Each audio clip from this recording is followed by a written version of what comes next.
അന്നൊരു ദിവസം നഴ്സറി പോയ വീഡിയോ ഇട്ടപ്പോൾ അതിന്റെ താഴെ വന്ന കമന്റ് ആട്ടോ എടുത്ത ചെടികളൊക്കെ ഒന്ന് കാണിക്കണേ എന്നുള്ളത്.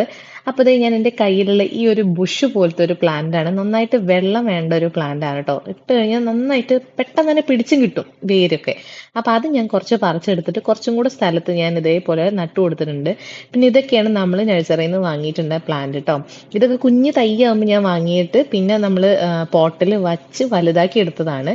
പിന്നെ കുറച്ച് ബൊഗേൻ വില്ലാസും കുറച്ച് റോസസും ഉണ്ട്.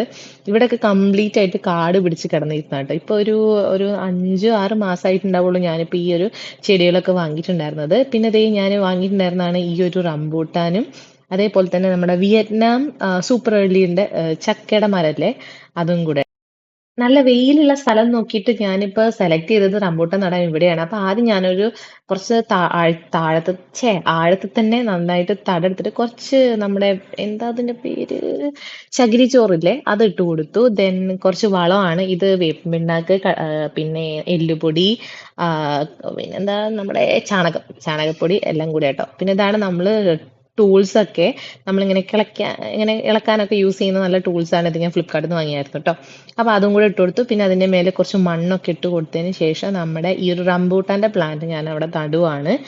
അപ്പോൾ ദേ അത് നട്ടതിന് ശേഷം ഇത് നമ്മുടെ ബഡ് ചെയ്താണ് കേട്ടോ. അപ്പോൾ അത് ഇടുമ്പോൾ നമ്മൾ ആ ബഡ് ചെയ്ത പോർഷൻ മേലെ വരുന്ന രീതിയിൽ വേണം പ്ലാന്റ് ചെയ്യാൻ വേണ്ടിയിട്ട്. അതിന് മേലെ ഞാൻ കുറച്ചും കൂടെ നമ്മുടെ ചാണകപ്പൊടിയും കൂടെ ഇട്ട് കുറച്ച് വെള്ളം കൂടെ ഒഴിച്ചു സെറ്റാക്കി കൊടുത്തിട്ടുണ്ട്. പിന്നെ ഞാൻ വാങ്ങിയിട്ടുണ്ടായിരുന്ന പ്ലാന്റ്സ് എന്ന് പറഞ്ഞു കഴിഞ്ഞാൽ ഈ 2 റോസയും കൂടെയാണ് ഇപ്പോൾ ലേറ്റസ്റ്റ് ആയിട്ട് വാങ്ങിയേട്ടാ. അപ്പൊ ഇപ്പുറത്ത് സുധിനെ കൊണ്ട് തടമൊക്കെ എടുത്ത് എന്നെ സഹായിക്കാൻ എൻ്റെ പിള്ളേരും കൂടെ ഉണ്ട് കേട്ടോ. അപ്പൊ നമ്മൾ ജാക്ക് ഫ്രൂട്ട് നടേണ്ട സമയത്ത് അവിടെ കുറച്ച് കരിയില ഇട്ടു. ദെൻ നമ്മൾ വളമിട്ട മണ്ണിട്ടതിന് ശേഷം നമ്മുടെ ഈ ഒരു പ്ലാന്റ് അവിടെ ഇറക്കി വെച്ച് കൊടുത്തു. ഇതൊക്കെ ഒരു നന്നായിട്ട് വളം ഇടുവാണെന്നുണ്ടെങ്കിൽ ഒരു വർഷം കൊണ്ട് തന്നെ കായ്ക്കും കേട്ടോ. അന്ന് തന്നെ മഴയും പെയ്തു. പിന്നെ ഇത് 2 തടത്തിന് ഞാനിവിടെ ഒരു കൊലച്ചിലൊക്കെ വെച്ചിട്ട് തടമൊക്കെ മാടി കൊടുത്തതിന് ശേഷം ഒരു വടിയും വെച്ച് കുത്തി കൊടുത്തിട്ടുണ്ട് കേട്ടോ, കാറ്റത്തൊന്നും പാറി പോവാതിരിക്കാനും. അപ്പൊ ഇതാണ് എന്നിടം.